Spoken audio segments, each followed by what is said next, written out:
Salam dan selamat pagi semua. Puji Tuhan karena meskipun kita beribadah secara online, tapi kita tidak pernah putus asa ataupun kita tidak pernah berhenti untuk tetap terus dapat memuji Tuhan. Sebelum kita mendengar pembacaan firman Tuhan untuk pagi ini, mari kita persiapkan hati kita. Mari kita datang kepada Tuhan, menyerahkan kesempatan kita untuk belajar firman Tuhan pada pagi ini dengan dimulakan dengan doa. Mari kita berdoa bersama-sama. Bapa kami di surga yang kami sembah di dalam nama Tuhan kami Yesus Kristus dan persekutuan Roh Kudus, kami mengucap syukur Tuhan karena pada pagi hari ini sekali lagi kami ada kesempatan untuk beribadah bersama meskipun secara hanya online. Dan Tuhan, kami bersyukur dengan kesempatan pada pagi ini karena kami ada kesempatan untuk mendengar firman.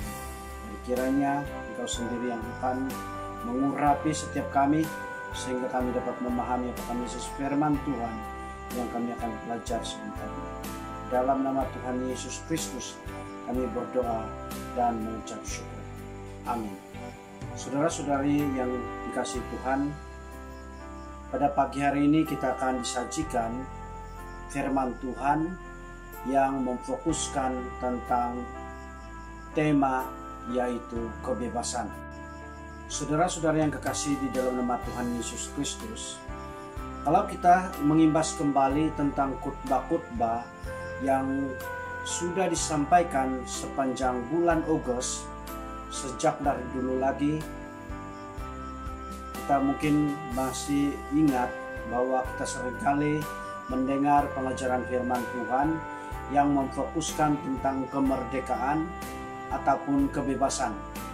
Demikian juga saudara yang kekasih di dalam nama Tuhan Yesus untuk pagi hari ini, di mana ini merupakan minggu yang pertama di dalam bulan Agustus 2021, kita akan mendengar pengajaran tafsiran firman Tuhan yang bertemakan tentang kebebasan seperti yang saya katakan tadi. Saudara-saudari yang kekasih di dalam nama Tuhan Yesus, sebelum kita menyelidiki dan memperdalami pengetahuan tentang tahun Yobel ini, marilah kita dasari penjelasan tentang tema dan subtema ini dengan membaca serta mendengarkan pembacaan teks Alkitab yang tertulis di dalam kitab Imamat 25 ayat 8 sampai 22. Saya akan membacanya di dalam terjemahan baru ataupun bahasa Indonesia. Sementara Anda semua boleh mengikuti pembacaan ini dengan membaca Alkitab Anda masing-masing di dalam apapun terjemahan yang ada pada Anda pada ketika ini. Nah, pembacaan firman Tuhan ini di bawah tajuk Tahun Yobel. Ini di dalam bahasa Indonesia, sementara tahun pengembalian di dalam terjemahan bahasa Malaysia ataupun terjemahan Alkitab Berita Baik.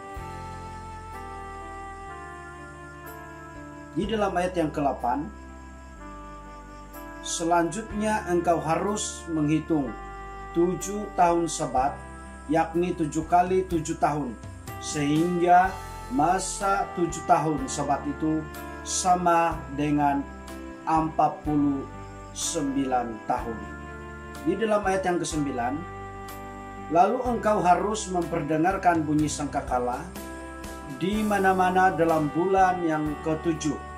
Pada tanggal 10 bulan itu, pada hari pendamaian, kamu harus memperdengarkan bunyi sangkakala itu di mana-mana di seluruh negerimu.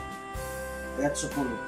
Kamu harus menguduskan tahun yang ke-50 dan memaklumkan kebebasan di negeri itu bagi segenap penduduknya. Itu harus menjadi tahun Yobel bagimu, dan kamu harus masing-masing pulang ke tanah miliknya dan kepada kaumnya. Ayat yang ke-11. Tahun yang ke-50 itu harus menjadi tahun Yobel bagimu.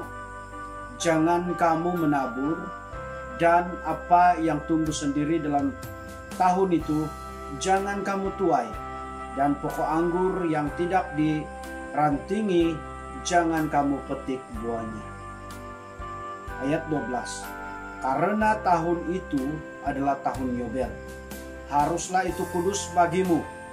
Hasil tahun itu yang hendak kamu makan harus diambil dari ladang. Ayat 13. Dalam tahun Yobel itu kamu harus masing-masing pulang ke tanah miliknya. Ayat 14. Apabila kamu menjual sesuatu kepada sesamamu atau membeli daripadanya, janganlah kamu merugikan satu sama lain. Ayat 15. Apabila engkau membeli dari sesamamu, haruslah menurut jumlah tahun sesudah tahun Yobel. Dan apabila ia menjual kepadamu, haruslah menurut jumlah tahun panen. Ayat 16. Makin besar jumlah tahun itu, makin besarlah pembeliannya.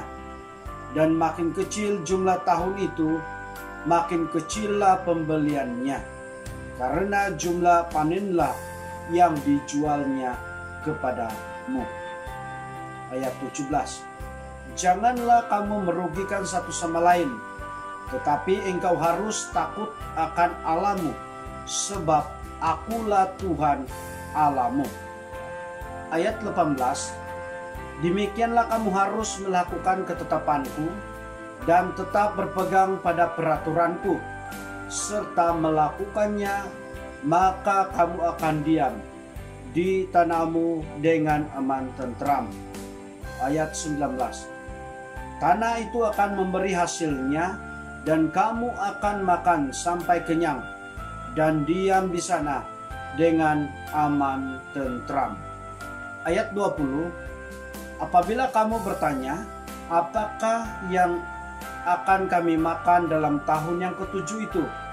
Bukankah kami tidak boleh menabur dan tidak boleh mengumpulkan hasil tanah kami? Ayat 21. Maka aku akan memerintahkan berkatku kepadamu dalam tahun yang ke-6, supaya diberinya hasil untuk 3 tahun. Ayat yang terakhir, ayat 22. Dalam tahun yang ke-8 kamu akan menabur, tetapi kamu akan makan dari hasil yang lama sampai kepada tahun yang ke-9. Sampai masuk hasilnya, kamu akan memakan yang lama. Demikianlah pembacaan firman Tuhan. Saudara-saudari yang dikasihi Tuhan Yesus, berbalik kepada subtema yang sudah ditetapkan, yaitu tahun Yobel.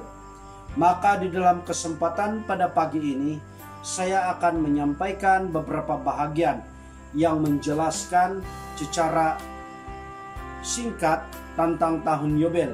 Walaupun singkat, tetapi sekurang-kurangnya mungkin akan menolong Anda semua untuk memahami tahun Yobel. Sekurang-kurangnya di dalam penjelasan saya pada pagi ini tentang tema ataupun subtema ini tentang tahun Yobel ini, saya akan coba menjelaskan 4 bahagian. Bahagian E ataupun 1 itu yaitu apa itu tahun Yobel. Bahagian yang kedua ataupun B, apa tujuan tahun Yobel itu dijalankan atau dirayakan. Bahagian yang ketiga, bagaimana tahun Yobel itu dijalankan ataupun dirayakan. Dan bahagian yang keempat, yaitu bahagian yang terakhir itu, apa kaitan dengan pengajaran Yesus dan penerapan kita tentang tahun Yobel ini. Saudara-saudari yang dikasihi Tuhan Yesus, seperti yang saya katakan tadi di dalam bahagian E ataupun 1 ini, apa itu tahun Yobel? Nah, menurut Kamus Gering yang dibaca, tahun Yobel ini merupakan satu perayaan yang dirayakan setiap tahun ke-50. Menurut Kamus Browning pula, tahun Yobel adalah perayaan setiap 7 tahun dan terutama setiap 50 tahun setelah 7 kali 7 tahun. Dan ini sama dengan apa yang sudah dikatakan di dalam Imamat 25 ayat yang ke-8. Kedua-dua catatan tersebut tidak bertentangan, sebaliknya saling melengkapi.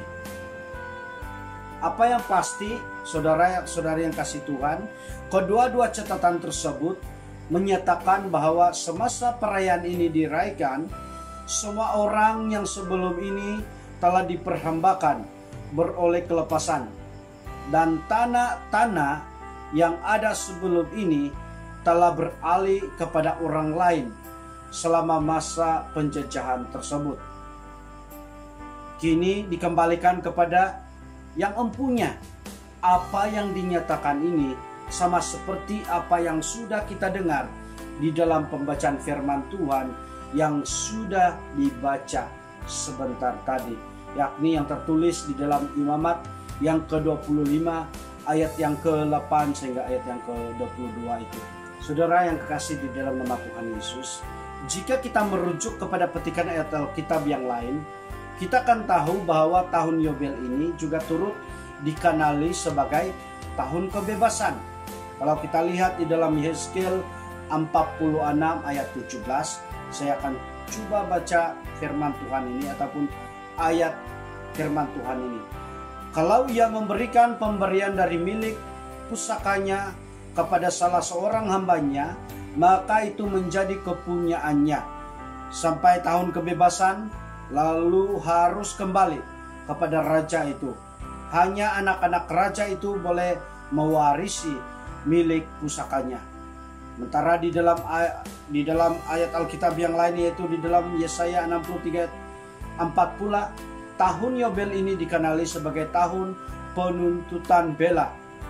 Dan manakala di dalam Yesaya 61 ayat yang kedua pula, tahun Yobel ini dinamai tahun rahmat Tuhan.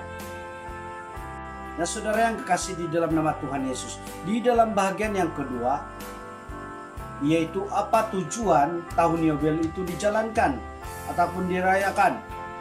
Nah, meskipun tahun Yobel ini turut dikenali dengan nama yang lain, namun yang pasti kesemuanya mempunyai tujuan yang sama, yaitu suatu perayaan di mana memberikan pembebasan kepada mereka yang selama ini telah menjadi hamba. Dalam arti kata yang lain, tahun Yobel ini dirayakan secara khusus untuk memberikan kebebasan kepada mereka yang sedang hidup di dalam keadaan yang sukar, ataupun di dalam keadaan yang miskin, ataupun di dalam keadaan yang tertindas. Di dalam bahagian C pula, ataupun bagian yang ketiga, kita akan, seperti yang saya katakan tadi awal-awal tadi, bahwa kita akan lihat bagaimana tahun Yobel itu dirayakan. Nah, berdasarkan kepada pembacaan firman Tuhan pada pagi ini, kalau kita menelusuri pembacanya, kita akan diberikan penjelasan ataupun kita akan diberitahu tentang tahun Yobel ini dirayakan dengan cara susunan seperti apa yang saya katakan ini. Yang pertama itu adalah mengembalikan segala warisan. Itu kita boleh lihat di dalam Imamat 25 ayat 10 dan 13. Bahkan nanti kalau kita teruskan lagi pembacaan selepas ayat 22 itu, nanti kita lihat di dalam ayat 25 turut menyatakan bahwa tahun Yobel ini dirayakan dengan cara mengembalikan segala warisan. Yang kedua, menghentikan segala pekerjaan di ladang. Ini di dalam Imamat 25 ayat yang ke-11. Dan yang ketiga, di dalam tahun Yobel ini, ataupun semasa tahun Yobel ini dirayakan, hasil tanah yang tumbuh dengan sendirinya adalah untuk umum. Tidak ada pengkhususan, tetapi umum kepada semua yang ada pada waktu itu. Ini kita boleh lihat di dalam Imamat 25 ayat yang ke-12. Manakala yang keempat pula adalah tahun Yobel ini dirayakan dengan cara ada penebusan harta benda yang dijual pada masa yang lalu. Kita boleh lihat di dalam Imamat 25 ayat 23 sampai 27. Ini juga nanti akan kita lihat selepas ayat yang ke-22 itu.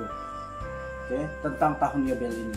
Nah, saudara-saudari yang dikasihi Tuhan Yesus, bagaimana tahun Yobel ini kita lihat di dalam perjanjian baru.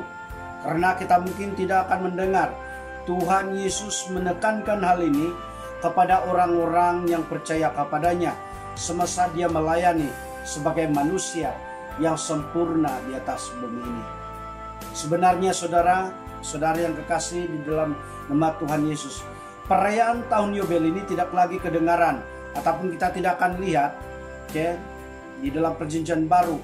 Karena jika kita kembali dengan apa yang diperkatakan oleh Tuhan Yesus di dalam Lukas 4 ayat 18 dan 19, yakni saat itu Yesus menyampaikan khotbahnya di bukit. Yesus pada waktu itu mengisytiharkan berita baik kepada orang miskin, di mana dia katakan bahwa dia diutus oleh Bapa di surga supaya mengumumkan pembebasan kepada orang tawanan, kesembuhan bagi orang buta, dan kemerdekaan bagi orang yang tertindas. Nah, saudara yang kekasih di dalam nama Tuhan Yesus Kristus, daripada kata-kata Yesus ini kita dapat melihat bahwa pembebasan yang diberikan oleh Yesus itu tidak terikat kepada peraturan-peraturan khusus lagi, atau juga tidak terikat kepada keadaan atau masa. Tidak ada lagi seperti perayaan tahun Yobel yang dilakukan seperti yang dicatatkan di dalam Imamat 25 ayat 8 hingga 22 itu, di mana itu dirayakan setiap 50 tahun. Tapi apa yang diperkatakan oleh Yesus ini, dia akan melakukan pembebasan setiap waktu, karena dia tidak diikat oleh kedudukan, masa, ataupun waktu. Kita perlu sadar bahwa pembebasan yang diberikan oleh Yesus itu berlaku setiap masa, macam saya katakan tadi.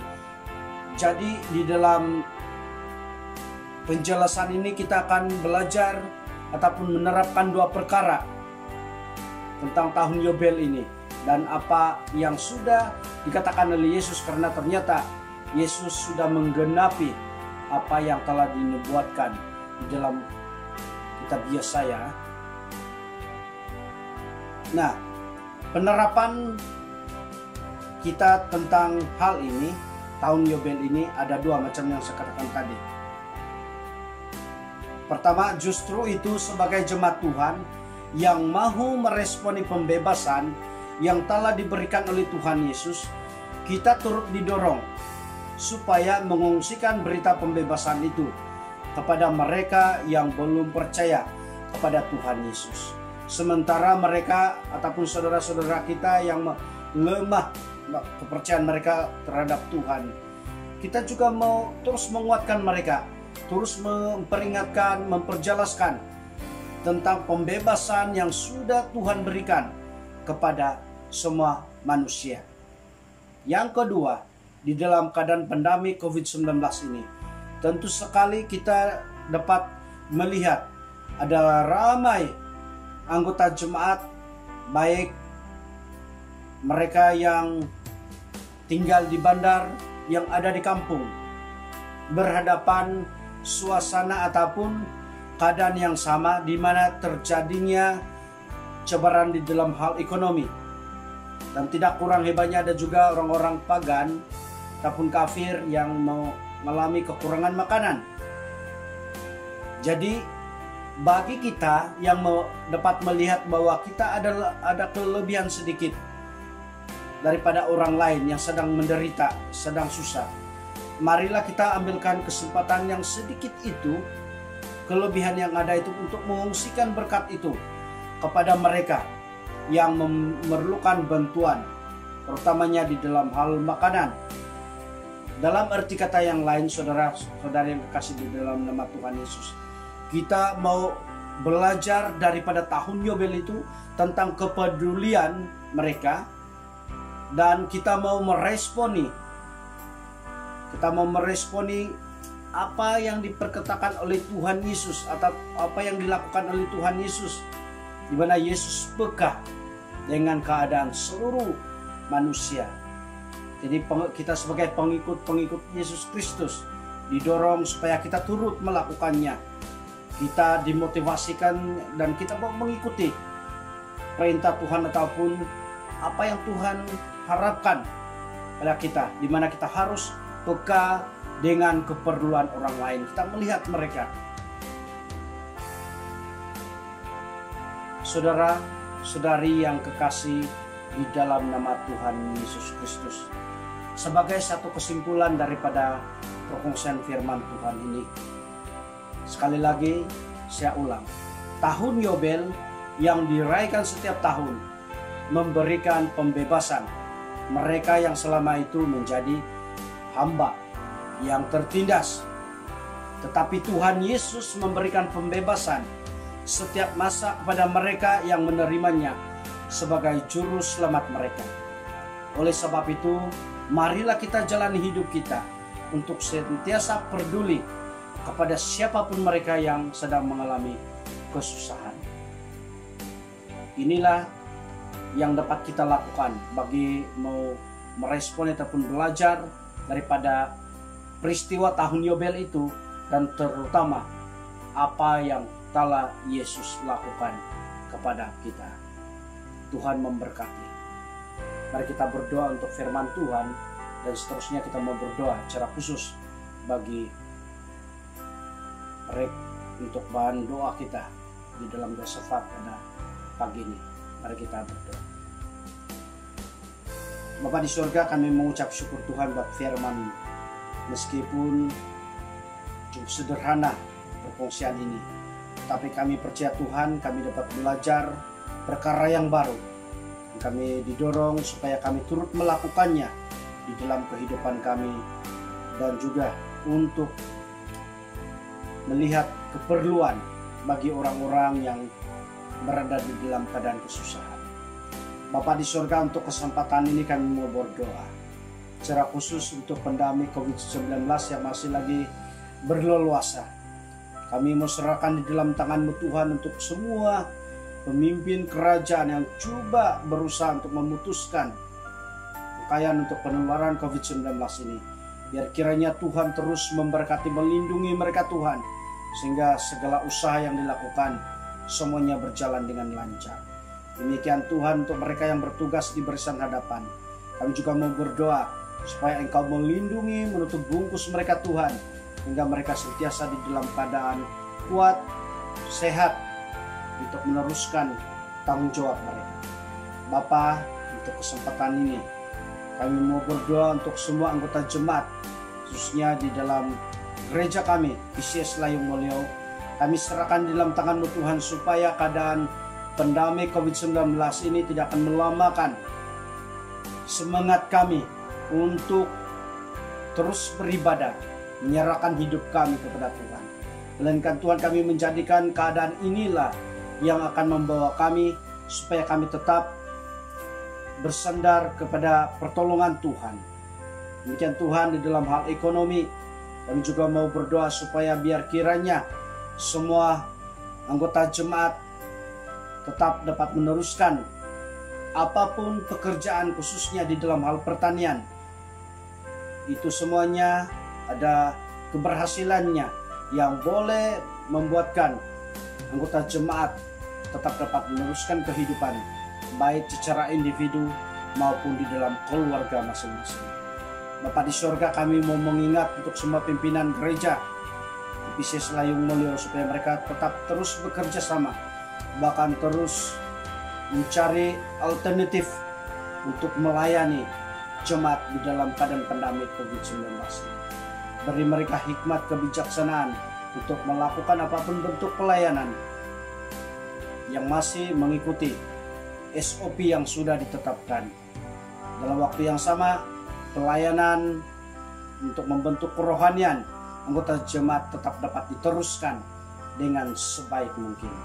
Bapa, untuk kesempatan ini juga kami mau berdoa Tuhan, siapapun mereka yang sedang sakit, baik yang ada di rumah, yang ada di hospital, ataupun dimanapun mereka berada, Tuhan Engkau memberkati segala usaha yang dilakukan, baik obat-obatan modern maupun herba-herba. Biar kiranya semuanya ini menjadi saluran berkat kesembuhan bagi mereka yang sakit ini. Kami mau mengingat di dalam doa untuk pemimpin gereja kami, secara khusus untuk Bishop, Timbalan Bishop, Setiausaha Umum, Penolong Setiausaha Umum, Bendahari, dan semua exco yang sudah terpilih. Bapa, Engkau memberkati mereka semua. Engkau melindungi mereka semua Tuhan. Engkau memberi mereka hikmat kebijaksanaan untuk mengurus gereja kami, apatah lagi di dalam keadaan pandemi COVID-19 ini. Kiranya Tuhan, segala apapun rencana yang mereka lakukan, semuanya dapat berjalan dengan baik di dalam apa cara sekalipun untuk gereja kami, gereja Kristus. Bapa, masih ada banyak perkara yang belum kami sebutkan, tapi kami percaya Kau lebih tahu apa yang kami pikirkan. Oleh sebab Tuhan, semua surat doa ini kami serahkan, kami kembalikan hanya di dalam nama Tuhan kami Yesus Kristus, Tuhan dan Juru Selamat kami yang hidup. Amin.